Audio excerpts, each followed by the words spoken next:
going south, Spelman College. Teaching and living for 7 years in the black community of Spelman College in Atlanta, Georgia in the years of the movement, I came to see the importance of small-scale actions as preparing the way for larger ones. I did not seek out a Negro college in the year 1956 because of an urge to do good. I was just looking for a job. I had worked for 3 years loading trucks in a warehouse on the 4 to midnight shift while going to New York University and Columbia. I never paid a cent in tuition thanks to the GI Bill of Rights. The GI Bill of Rights, still a good example of how governments can run vast programs with minimum bureaucracy to enormous human benefit. One day I hurt my back lifting one 80-pound carton too many and began to teach part-time, learning quickly that part-time teachers often work longer and get paid less than full-timers. I taught 4-day courses at Uppsala College, a Swedish Lutheran, absurdly uptight college in New Jersey, and 2 evening courses at the absurdly chaotic Brooklyn College. So from the project where we lived in Lower Manhattan, I traveled an hour west to New Jersey on some days, an hour east to Brooklyn other days, teaching 6 courses for a total of $3,000 a year. Roz was doing secretarial work to help support us all in high school. Though editor of the literary magazine and winner of the English medal, she had taken typing and shorthand as even the brightest of girls were expected to do. Only when our children were grown up did she have a chance to go to college, teach English to special students, that is, tough kids who were failing their courses, and then become a social worker. First with black high school dropouts, afterwards with elderly poor people in the Italian-Irish sections of Boston. She wanted to give back, as she put it, what life had given her. Our children were in a nursery school for low-income families, sponsored by good-hearted women of means who visited the school from time to time. They were all very tall and looked like Eleanor Roosevelt. Twice, we went through the trauma of leaving a 2-year-old crying inconsolably on the first day of nursery school as we went off to our different destinations. One afternoon when I returned to pick up our son Jeff, he spotted me approaching, ran full speed to the schoolyard gate, and stuck his head between 2 of the bars. It took 10 minutes to extricate him with the help of a fireman and a crowbar. Close to finishing my PhD work in history at Columbia University, I was contacted by its placement bureau for an interview with the president of Spelman College, who was visiting New York. The idea of a Negro college hadn't occurred to me. Spelman at that time was virtually unknown to anyone outside the black community. He offered me the chairmanship of his history and social sciences department and $4,000 a year. I summoned up my courage, and I have a wife and 2 kids. Could you make it $4,500? True, it was a tiny department, and scoffers might say being its chairman was like being the head waiter in a 2-waiter restaurant. But in my situation, it was very welcome. I would still be poor, but prestigious. While I had not sought out a teaching job in a black setting, my encounters with black people up to that time had made me open to the idea. My teenage reading Upton Sinclair's The Jungle, John Steinbeck's The Grapes of Wrath, Richard Wright's Native Son, left me seeing race and class oppression as intertwined. Working in the Navy Yard, I was conscious that black men were kept out of the craft unions for skilled workers, were given the toughest jobs on the ship as chippers and riveters, wielding dangerous steel tools driven by compressed air. In the Air Force, I became painfully aware of the segregation of black soldiers in a war presumed to be against Hitler's racism. In our low-income housing project, our friends and neighbors were Irish, Italians, African Americans, and Puerto Ricans who worked together in a tenants' council and gathered for potluck dinners and basement dances. In August of 1956, Roz and I trundled the 2 kids and our belongings into our 10-year-old Chevy and drove south. We arrived in Atlanta on a hot and rainy night, and Roz and the children, Mila was 9 and Jeff almost 7, awoke to watch the shimmering wet lights on Ponce de Leon Avenue. Ponce de Leon. Was he Portuguese? He's an explorer, Ponce de Leon. Just a fun name to say, huh? Old Ponce de Leon? Yup, That's the Ponce I'm talking about. Ponce Smith? Ponce Johnson? No. Ponce de Leon. We were in a different world, 1,000 miles from home, the universe removed from the sidewalks of New York. Here was a city thick with foliage, fragrant with magnolias and honeysuckle. The air was sweeter and heavier. The people were blacker and whiter through the raindrops on the windows. They appeared as ghosts gliding through the darkness. The campus of Spelman College was not far from the center of town, an oval garden of dogwood and magnolia trees, ringed with red brick buildings. Our family was given temporary quarters in one of those buildings until we could find a place to live in town. That wasn't easy. Landlords wanted to know where I worked. When I told them I was teaching at Spelman, the atmosphere changed. Apartments were no longer available. This was our first direct encounter with that malignancy which has for so long infected all of America, but was then so much more visible in the southern states. What for us was an inconvenience was for blacks a daily and never-ending humiliation. And behind that, a threat of violence to the point of murder. Just 10 years earlier, a sheriff in Baker County, Georgia, taking a black man to jail, had smashed his head repeatedly with a blackjack. In view of witnesses, the man died. The sheriff, Claude Scrooge, was acquitted by a local jury, then found guilty by a federal jury under an old civil rights statute and sentenced to 6 months in prison. This was overturned by the Supreme Court, which found no proof that the sheriff had intended to deprive the prisoner of his constitutional rights. One day I looked down the list of members of the Georgia legislature and saw the name of Claude Scrooge. So the sheriff was a part of the legislature. The city of Atlanta at that time was as rigidly segregated as Johannesburg, South Africa. Apartheid.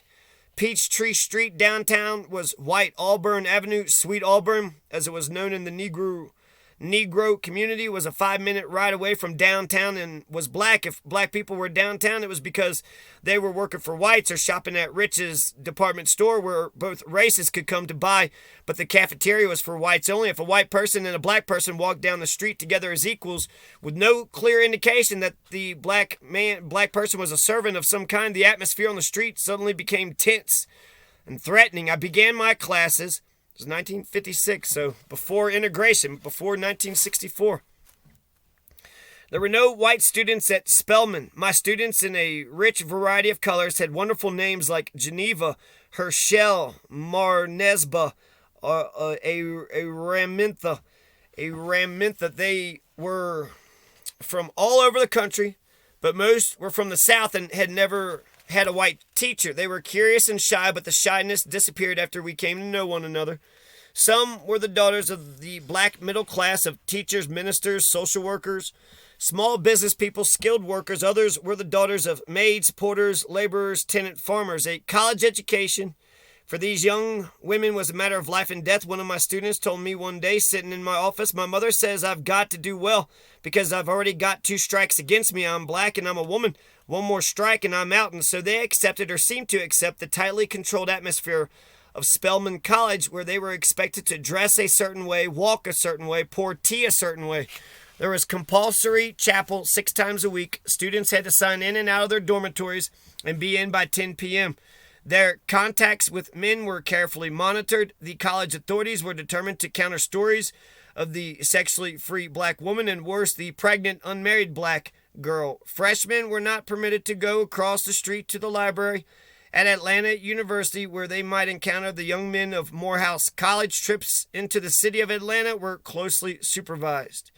It was as if there was an unwritten, unspoken agreement between the white power structure of Atlanta and the administrations of black colleges. We white folk will let you color folk have your nice little college. You can educate your colored girls to service the Negro community, to become teachers and social workers, maybe even doctors or lawyers. We won't bother you. You can even have a few white faculty. At Christmas, some of our white citizens may come to the Spelman campus to hear the famous Spelman choir, and in return, you will not interfere with our way of life. This pact was symbolized by a 12-foot high stone wall around the campus, at certain points replaced by a barbed wire fence. After our family moved into an apartment on campus near that fence, our 8-year-old son Jeff, who seemed to be an expert on such matters at that time, spending his spare hours with the buildings and grounds workers on campus, pointed out to us that the barbed wire was slanted not so as to keep intruders out, but to keep the Spelman students in. One day the students would leap over that wall, climb over that barbed wire fence, but in the fall of 1956, there was no indication of that defiance. 1 year before, the bus boycott in Montgomery, Alabama had ended in victory. The year before that, the Supreme Court had finally come around to deciding that the 14th Amendment prohibited racial segregation in the public schools. Very little was done, however, to enforce that decision. The Supreme Court order stipulated all deliberate speed, and the key word was not speed. I soon learned that beneath my students' politeness and decorum, there was a lifetime of suppressed indignation. Once I asked them to write down their first memory of race prejudice, and the feelings tumbled out. One told how, as a teenager, she sat down in the front of a bus next to a white woman. This woman immediately stormed out of her seat, trampling over my legs and feet and cursing under her breath. Other white passengers began to curse under their breaths. Never had I seen people staring at me as if they hated me. Never had I really experienced being directly rejected as though I were some poisonous, venomous creature. A student from Forsyth, Georgia wrote, I guess if you are from a small Georgia town, as I am, you could say that your first encounter with prejudice was the day you were born. My parents never got to see their infant twins alive because the only incubator in the hospital was on the white side. Everyone without exception had some similar early experience. Years before I came to Atlanta, I had read County Cullen's poem Incident.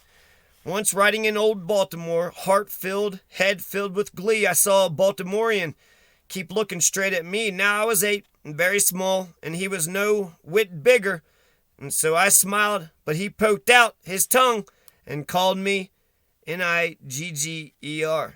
I saw the whole of Baltimore from May until December. Of all the things that happened there, that's all I remember. That poem, which I read when I was perhaps 19, affected me powerfully. What I had known in my head about race prejudice now touched my heart. I was for a moment that 8-year-old boy.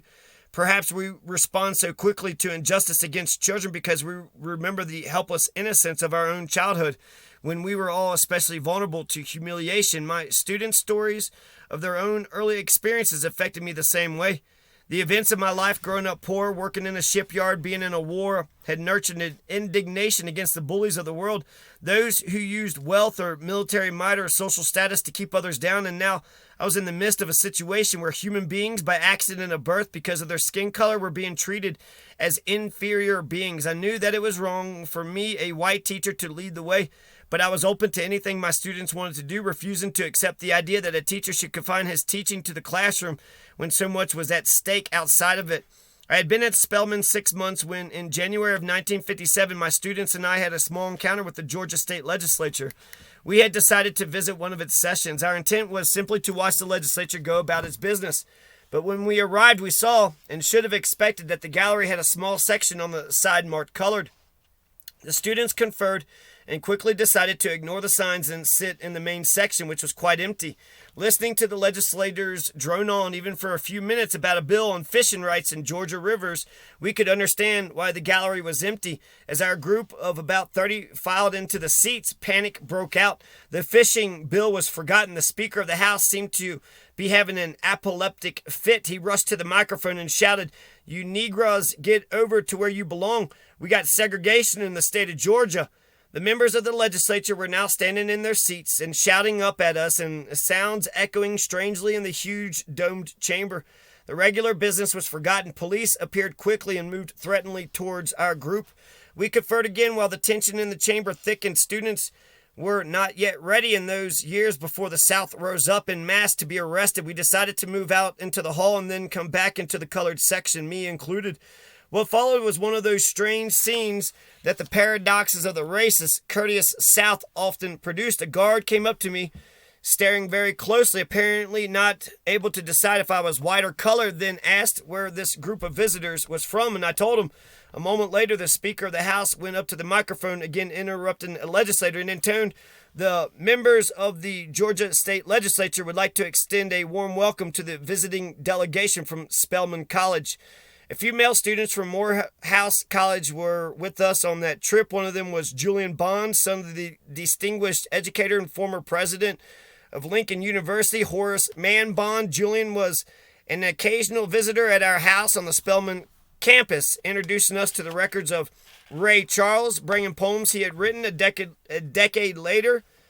Julian Bond, by then a well-known civil rights leader, would be elected to the Georgia state legislature, and in an odd reprise of our experience would be expelled by his fellow legislators because of his outspoken opposition to the war in Vietnam. A Supreme Court decision upholding his right to free speech restored him to his seat. So that's some of the beginning of You Can't Be Neutral on a Moving Train, A Personal History of Our Times by Howard J. P. Zinn.